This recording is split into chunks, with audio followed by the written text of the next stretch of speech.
आणि बीडची बदनामी आमच्यामुळं बीडची होत नाही. बीडची बदनामी फक्त आणि तुमचं फक्त परळीमुळं व्हायला लागली. तुम्हीच परळीवाले, खंडणीमध्ये तुम्हीच सापडतात, खुनामध्ये तुम्हीच, राखेत तुम्हीच. बीड जिल्ह्यातल्या 11 तालुक्यापैकी 10 तालुके कोणी विमा भरत नाही बोगस. एकच तालुका का भरतो? तुम्ही जेव्हा सगळ्या विधान भवनामध्ये आवाज उठवला, तुमचे अधिवेशन त्या मुद्द्यावरती सगळं गाजलं, नंतरही तुमच्या अनेक सभा झाल्या, पण हे तुम्ही करता याचा अर्थ तुम्ही बीडची बदनामी करत आहात. तुमच्या भाषणांमधनं, तुमच्या अशा वक्तव्यांमुळे अशी प्रतिक्रिया खुद्द पंकजा मुंडे यांनी पण दिलेली आहे. नाही, पंकजाताई कशा बोलल्या मला काय माहिती नाही, परंतु मला असं वाटतं की एक 12 डिसेंबरचं धनंजय मुंडे साहेबांचं स्टेटमेंट, ते स्टेटमेंट त्यांचं चुकलेलं आहे. तिथं ते काय म्हणतात, अनेक ह्या जिल्ह्यात घटना होती, त्या जिल्ह्यात घटना होती, महाराष्ट्रात घटना होती, देशात कुठे बी घटना होती. हे त्यांचं वाक्य आहे, मी नाही. म्हणजे त्यांचं त्यावेळेस 60,000 मीटरवरतीच विमान होतं. हो, असं मला वाटतं पंकजाताईंचं सुद्धा कालचं स्टेटमेंट चुकलेलं आहे. त्यासुद्धा म्हणल्यात या जिल्ह्यात असं झालं, नागपूरमध्ये तसं झालं. एक तर नागपूरच त्यांना का दाखवायचं होतं हे मला माहीत नाही. नागपूर हा मुख्यमंत्र्यांचा जिल्हा आहे, हो. मग नागपूरला पॉईंट आऊट करायचं होतं का काय मला माहीत नाही. पण त्याही म्हणल्यात की बाकीच्या जिल्ह्यात घटना, बाकीच्या जिल्ह्यात घटना घडतात त्या पंकजाताई वेगळ्या, ही घटना वेगळी आहे अजूनही. आणि हा कोण आहे? हा भारतीय जनता पार्टीचा बूथ प्रमुख आहे.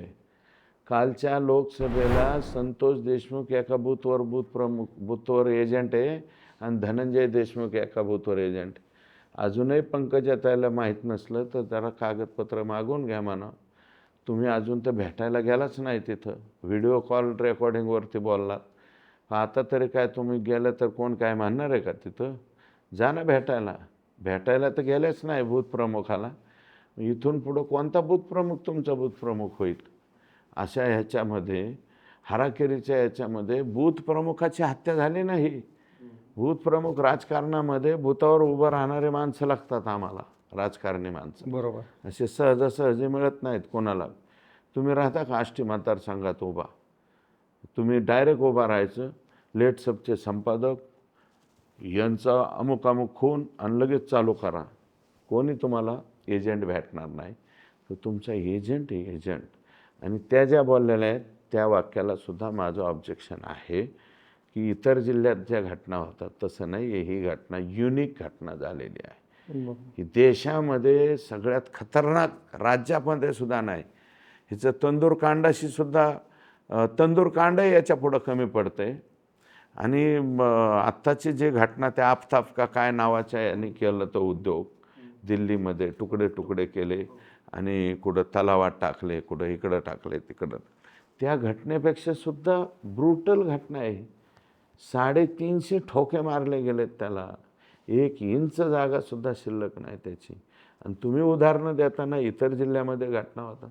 आणि बीडची बदनामी आमच्यामुळं बीडची होत नाही. बीडची बदनामी फक्त आणि तुमचं फक्त परळीमुळं व्हायला लागली. ओके. ते परळीमुळं बीडची बदनामी होते, कारण सगळ्या घटनामध्ये तुम्हीच परळीवाले, खंडणीमध्ये तुम्हीच सापडतात, खुनामध्ये तुम्हीच, राखेत तुम्हीच, वाळू तुम्हीच उपसायची, सोनपेठ आणि इकडची.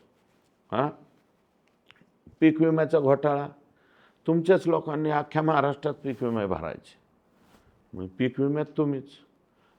बीड जिल्ह्यातल्या 11 तालुक्यापैकी 10 तालुके कोणी विमा भरत नाही बोगस. एकच तालुका का भरतो? आणि याची सुरुवात DCC बँकेतून झालेली आहे. 200 कोटी रुपयाचा फ्रॉड झालेला आहे आमच्या DCC. 68 कोटी रुपये परत पाठवले गेलेले.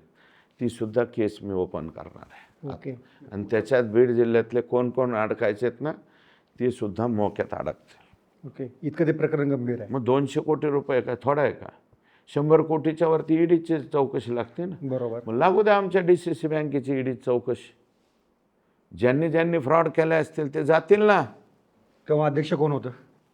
ते कोण होतं काय होतं मला म्हणायचं नाही.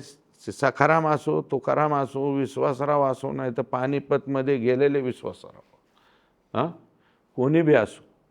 माझं म्हणणं आहे की तो जो 200 कोटीचा घोटाळा झाला ना, मी त्याचं ईडीला पत्र देणार आहे, मुख्यमंत्र्यांना पत्र देणार. पहिल्यांदा 200 कोटीचा घोटाळा चेक करा आणि नंतर हा 2,000, 4,000, 5,000 कोटीचा घोटाळा महाराष्ट्रामध्ये सगळ्या जिल्ह्यामध्ये परळीचेच लोक विमा भरतायत आणि ते विमा अतिशय साळसूतपणे अतिशय प्लॅनबद्ध त्या ठिकाणी भरतायत. त्यांची मुख्यमंत्र्यांनी जाहीर केलेलं आहे, त्याची चौकशी लावतो मी, उद्याच्याला पत्र देतो CM साहेब. ओके, यांची काही टोळी आहे ही परळीच्या लोकांची, विमेवाल्यांची? 100% ही टोळी आहे आणि ती पुन्हा आकाशी संबंध- आका आणि आकाचे आका यांच्याशी संबंधित आहे. यांच्याशी संबंध? हा, आता ते पंकजाताईशी संबंधित आहेत का नाही मला माहिती नाही, बरं.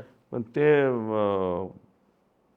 जर त्यांच्याशी संबंधित असतील तर त्यांना मोकामध्ये जावं लागेल, बाकीच्यांना त्यांचे अंडरचे जे असते.